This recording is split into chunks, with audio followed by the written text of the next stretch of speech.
अस्सलामुअलैकुम रहमतुल्लाहि व बरकातहू। मोअज़्ज़िज़ नाज़रीन, आज की छोटी बात यह है कि माशाअल्लाह इबादतें और तक़द्दुस अपनी जगह, लेकिन यूं किसी का दिल दुखा के जन्नत नहीं मिलती। शुक्रिया मेरा चैनल देखने के लिए। आप इसे ज़्यादा से ज़्यादा सब्सक्राइब करें। कुछ अशार आपके सामने पेश करता हूँ, काबिल कबूल हो।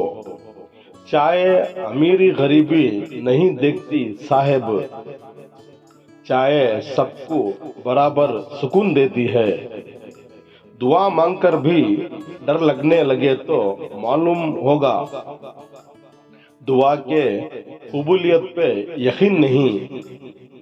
कुरान हर दिन पढ़ा करो साहेब, जिंदगी बस सांसों का खेल है।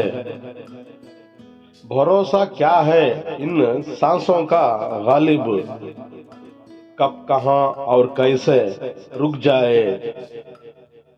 गुरूर ना कर इस मिट्टी के बदन पर, कब कहां और कैसे बिखर जाए। ना उम्मीद ना हुआ करो अल्लाह की रहमत से, वो अगर चाहे तो गुल खिला देता है सहरा में। खूबसूरत मानी नहीं रखती यारो, अखलाक बेहतरीन होना चाहिए।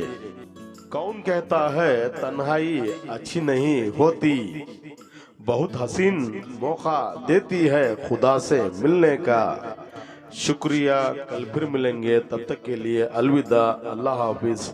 अस्सलाम वालेकुम रहमतुल्लाहि व बरकातहू।